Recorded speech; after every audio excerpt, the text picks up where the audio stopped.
Hi everyone, welcome to another exciting edition of Words, Images, and Worlds. Always glad to be talking with authors who capture the minds of young readers and connect with young readers. And on this episode, I'm talking with author Sasha Saidman. Sasha, thank you for jumping in and joining. Thank you so much for having me here this morning. A pleasure, a pleasure. People can sort of look over your shoulder here if they're watching the video and see some of the titles, but First Night and First Day being two of those, Adoption Story, which I think is a lovely area of life to write about. Dust bunnies aren't bad, All Out of Ducks, Duncan the Garden Gnome as well. So you already have a rather impressive range of books behind you. Curious about what got you into this world of writing and creating for young people. Yeah, I would categorize myself as a journal kid. So when I was younger, I always had a journal and I would doodle, and a lot of those would be really big emotions and, what I was going through in school and my day to day. And that followed me into adulthood. So when I became a mother, those emotions were magnified so much. And so the first book I wrote was First Night, and it was about my experience as a biological mother and my connection to my children before they were even born. And then after.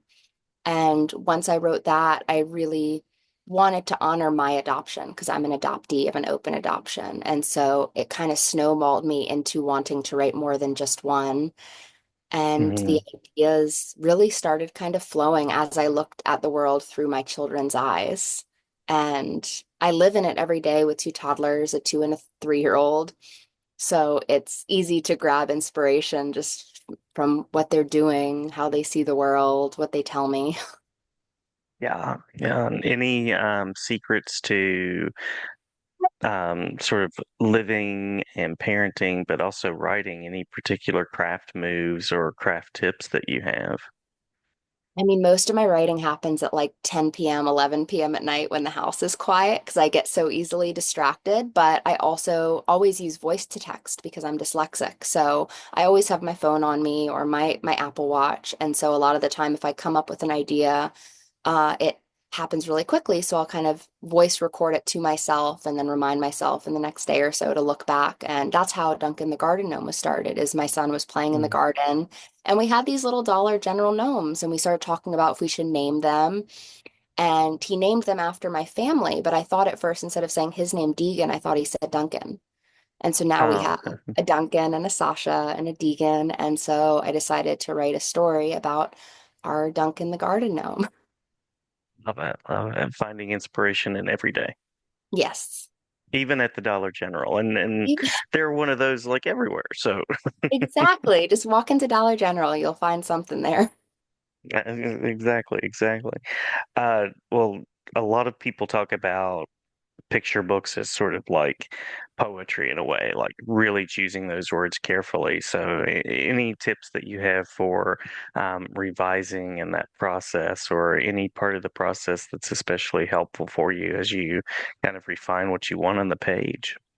Yeah, I mean, I always have multiple drafts that happen, and I'm really lucky that I have my family support. My dad in particular, I'll always be sending him drafts. I'll be showing my husband, because of course we write something and we'll read it the way we think it's written down, and we might miss a little something here or there, or even someone's opinion of saying like, "Oh, I don't fully understand that," and maybe to you as the writer, you understand it fully because you've thought through the whole idea, but to just someone who's looking at the page for the first time, it's a harder interpretation. So I think having Hmm. a second set of eyes or a third set of eyes is really important. And also as a writer, going with your gut, because I think that's really important. I mean, if you're creating art, you're creating it. So I think that really listening to your own gut instinct about it. And if something doesn't feel right, being patient with it. My adoption book actually was illustrated twice because the first time it was illustrated, I absolutely loved it. But Hmm. there was something that didn't resonate with me and it wasn't broad enough and it didn't feel universal enough to be an adoption book. So I went back to the drawing board and I went back to my original artist, Lola Svetlova, who I've worked with now on 6 out of my 7 books. And we have a phenomenal relationship, and she really was able to pull on that universal feel of multiple different faces and ages and ethnicities to really encompass what adoption means to me. Yeah, yeah. I was curious about that collaboration process because with picture books, you also, of course, have the image. So, anything that you'd like to say about that process with Lola, or a time where you've written something and it's come back in this just sort of wonderful, unexpected sort of way? Oh, definitely. I mean, I use a platform called Fiverr, and there's so many platforms out there now that you can find freelance artists of any kinds. And that's how I found Lola. But I went through I'd say about 10 to 20 different artists where I would, pay to have a piece of work and I would give them kind of a prompt and I would get a feel for how they read my prompt and how they interpreted it because I do think it's really important that the artist interpretation comes through. And being Hmm. an artist myself, I wanted my vision to come through. So something that me and Lola do is after I write my book, in each area, I not only write kind of what I'm envisioning, I actually storyboard the whole thing of like how I envision it.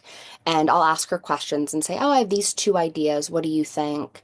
The first day cover again was initially the adoption symbol, and she's not local to the United States, and she actually didn't know what the symbol was. And that opened my eyes as I was like, "Oh, well, if you don't know, other people might not know. So we need to rework it." And we ended up doing all of the internal pages first. And on one of the internal pages, she had this beautiful double page of all of these little girl and little boy faces. And I just wrote her and I said, that needs to be the cover. That needs to be it, that a child can just see themselves on the cover of the book. And that's how that happened. And sometimes it's just, you have to kind of go with the flow where things are going to pop up. Where I really had taken time on this cover of doing different hand configurations, making this heart in a triangle shape to do the adoption symbol. And I was so proud of it. And then it just was like out the window when I saw this image of these little children's faces. I was like, oh, that's it. That feels so right. And it worked, and I love the way it turned out. Awesome. Love that. And that adds even more meaning to the cover of the book. I was just looking at it as you were talking about it as well. So I love that. And I love the idea of the child seeing themselves in a book.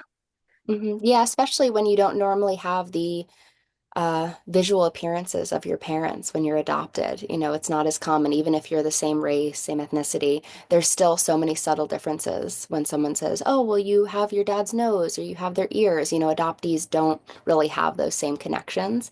So I wanted children to be able to look at themselves and have that visual of, "Oh, I'm this child. I have, beautiful dark skin, or I have beautiful red hair, or I have, icy white skin, or I have black hair." And I just wanted that moment of seeing themselves on the paper where they really felt like the story was about them. Mhm. Well, I'm thinking about that title that you have on the image in front of your books, The World of Sasha Saidman. So I'm curious about uh, what stories you'd like to explore next. What do you hope to add to your world? Um, I want to talk more about mental health. I kind of dabbled a little bit in the book All Out of Ducks, where I speak about my struggles with postpartum depression. The phone Mhm. number on the very front of the book, which is 1-833-853-6262, is the National Maternal Hotline link where parents can call or text 24/7 to get postpartum support. And that's something I didn't know about when I was postpartum and had postpartum depression with my second. So I really wanted to kind of bring that out. And I want to kind of use whatever platform I have and with my writing to talk about the ways that we can help children regulate their emotions. But I also want to share more of my story of how I grew up dysregulated and how I learned how to regulate. So I'm working on a larger book um, for more, I guess, mature readers to read about my journey with mental health, growing up as an adoptee, and just kind of the ups, downs, and all arounds that I had. So I definitely want to talk more about mental health and advocate for taking control of your mental health. Cool. Yeah, very much a needed topic, and glad that you are exploring that. And also wonderful to put the hotline number on the cover of the book as well. Great Yeah, idea. as a mom, when I was freshly postpartum, if it's not right in your face, you're not going to look for it. So I really wanted it wherever Right. this book was, the phone number is as well. And I'm hoping to make stickers that I can just kind of put everywhere because and momming is hard, parenting is hard, kids are hard. Yeah. Yeah. Well, the final official question that I have is anywhere where people can go to find out more about your work. Mhm. support, buy copies, things like that. Yeah, I have a website. It's sashasaidman.com. Pretty easy. I don't have the most insane stuff, but all of my books are there. I have a blog as well. It connects you to all of my social medias. If you want to see more of my personal life, it's definitely on TikTok, which is _Kowalskis, and you can kind of see the shenanigans that me and my family get into on a weekly basis, and just watch my family grow up. Sounds great. Sounds great. Well, many, many thanks for the talk. Did we miss anything that you want to make sure to share before we close out? I don't think so. As a mom, and as a writer, I just want to advocate for if mothers, stay-at-home moms, working moms, the moms who kind of do everything, just to advocate that you can, and that even if when there aren't enough hours in the day, your child just needs you. And sometimes their interpretation of the day is really different than the one you had.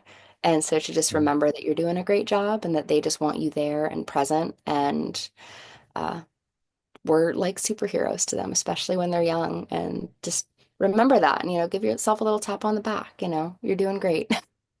Absolutely. Absolutely. Well, many, many thanks again. And the invitation is open if you ever want to come back to talk about the books that are on the way. Definitely. Thank you so much.